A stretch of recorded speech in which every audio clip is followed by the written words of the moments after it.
はい、こんにちは。今日は、学級担任の一日の特典映像ということで、なんと学術出版さんの会社オフィスに来てみました。イエーイ東京です。めっちゃ暑いで、この本の編集を担当してくださっている戸田さんです。戸田さん、自己紹介お願いします。こんにちは。学術出版の戸田と申します。宮沢先生の、1冊目の学級経営の心得と、今回の学級担任の一日を担当させていただきました。よろしくお願いします。案内してくださるみたいなんでね、僕の原稿にめちゃくちゃ赤ペンを入れてくださる最高な赤ペン先生でございます。で、今日はオフィス見学よろしくお願いします。はい、よろしくお願いします。はい、行ってみましょう。はい、こちらです。なかなかこんなチャンスないですからね。3階になります。これビルの名前とかも出しちゃっていいのね、別に。わくり鳩屋ビルの3階ですね。はい。はい。はい、こちらです。出版社って言ったら、名前はよく聞くけれども。はい。来ました。3階です。どうぞ。ある。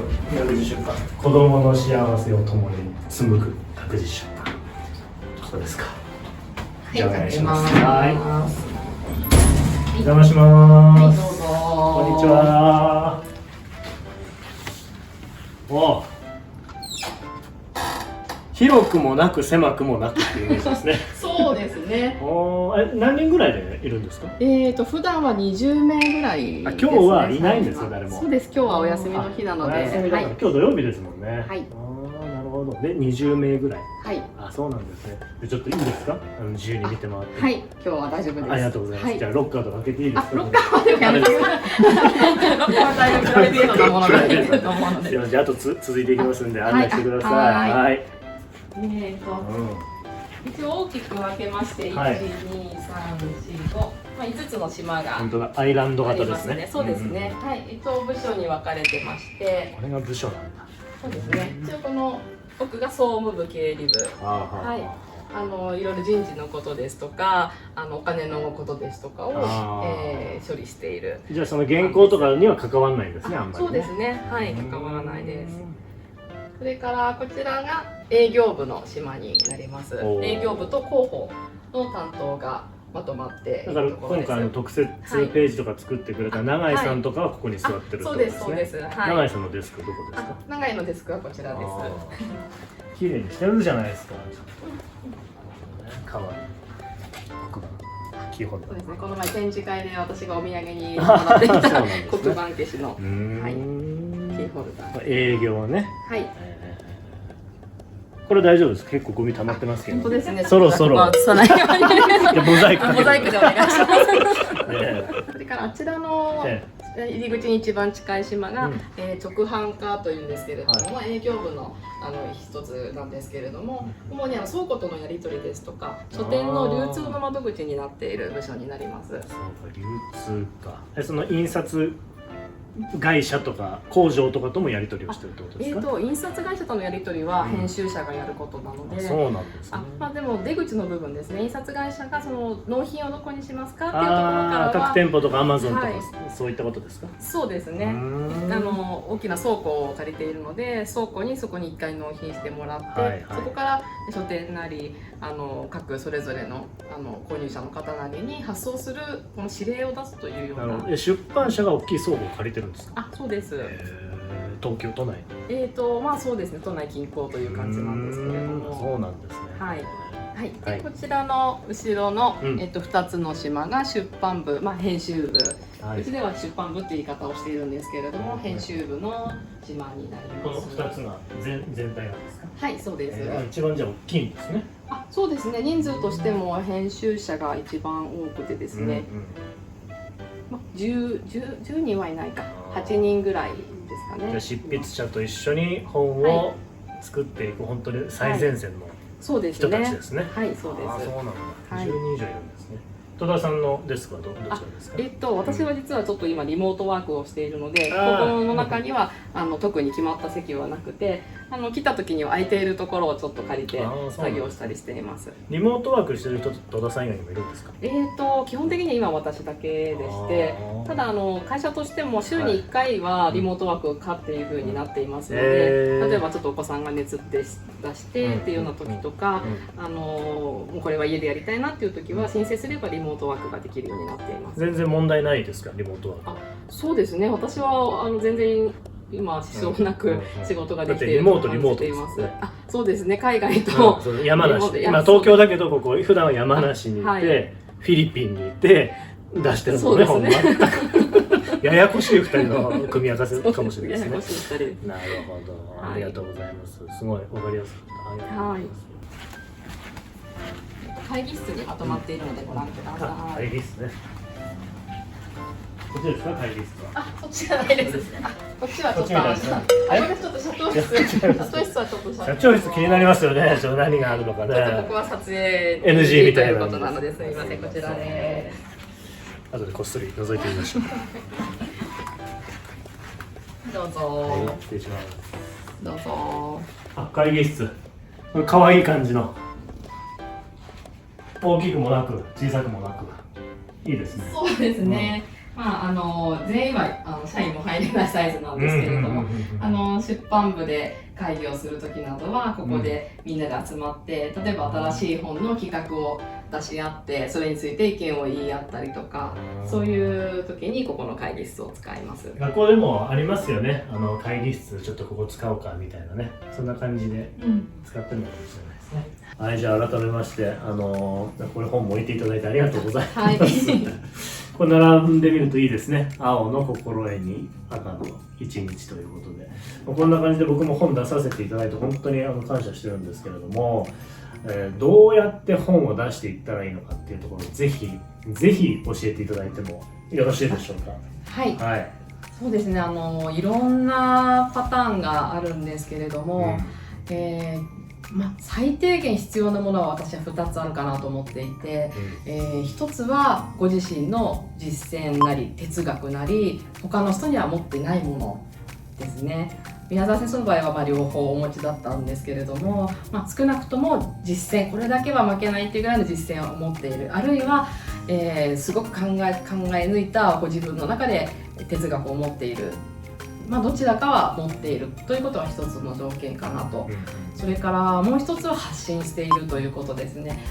いくらいい実践やいい哲学を持っていてもそれが私たちのところまで届いてこなければ、出版もしようがないので、今はSNS が主流ですけれども、あとはブログですとか、あとはいろいろな研究会が行っている大会などにも私たちよく足を運んでいるので、そういうところで発表されている方にお声掛けするようなこともありますし、必ず何らかの形で目に見える形でアウトプットをされているっていうこの2つがまず出版の入り口になるのかなと思います。やっぱり一番初めに宮沢先生に、私の方から SNS でコンタクトを取らせていただいたんです。その時にも参考になるからちょっと言ってくださいよ。はい、本当に私がいきなりメッセージを送ったんですね。そうくださったんですね。Facebook のメッセンジャーで。はい、突然ですが出版社のものなんですけれども、宮沢先生いろいろな発信をされているようなんですけれども、例えば今後本とか作るご予定はありますかっていうような感じで軽くお話を最初はしながら、で先生の方もでも結構そこからすぐでしたよね。いやだから覚えてます。いいですけど、はいどうぞ。本を書きませんかっていうことは言ってくれなかったんですよ。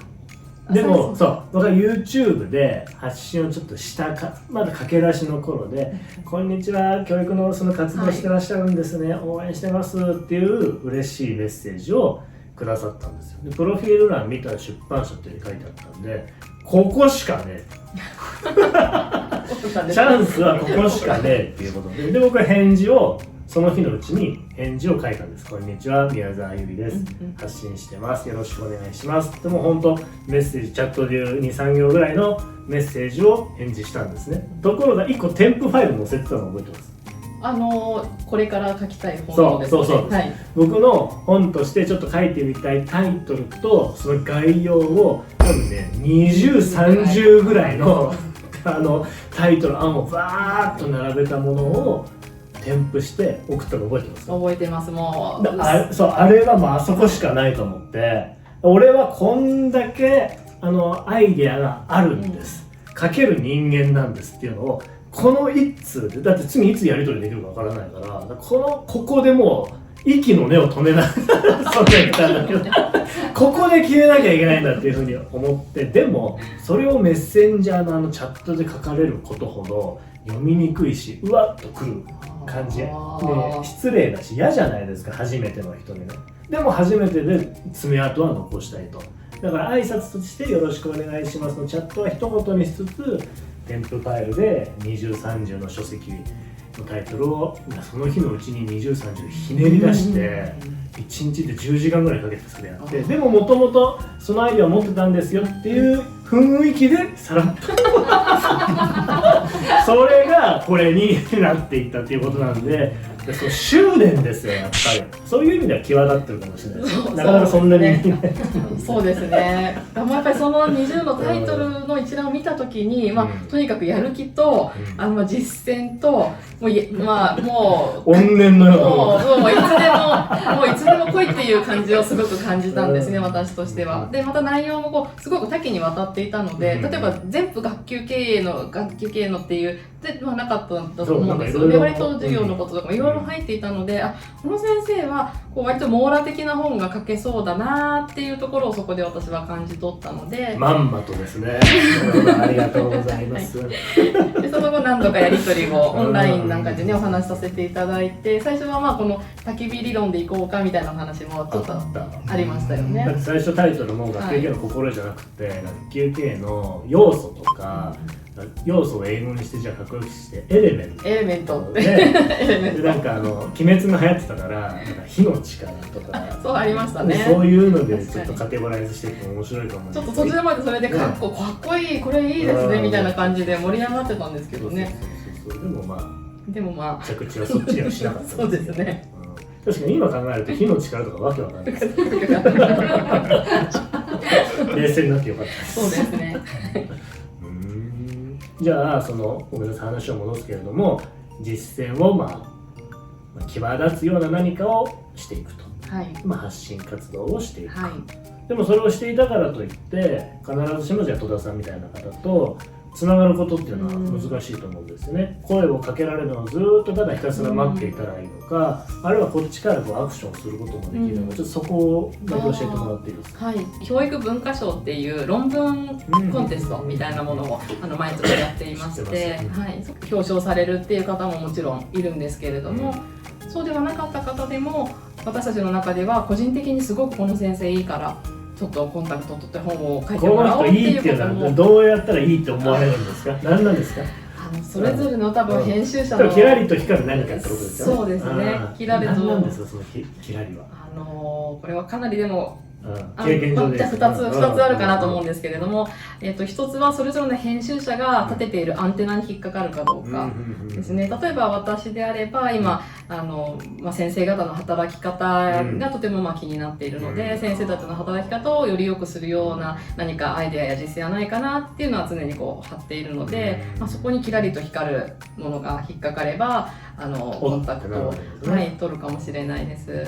もう一つは今のニーズに合っているっていうことですね。読者が求めているもの、今例えば始まったばっかりの教育課程があったらそういうものに関する、例えば高校だったら今探究っていうのが始まって、今まだ模索している先生も多いので、探究で実践がありますとか、そういうような今ニーズがあるっていうようなテーマで、持っている方がいると、お話をしやすくなるかなと思います。時代の流れに合ってると。そうです。そんな感じですか。出版をしようと思ったら。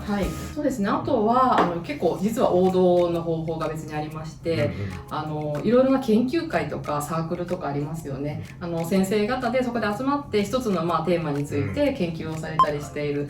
でそこに編集者が継続的に関わっているようなケースもよくありまして、そこにリーダーの先生がいらっしゃって、よくありますね。そういえば核となる先生がいて、協調みんなで書いてる。そうです。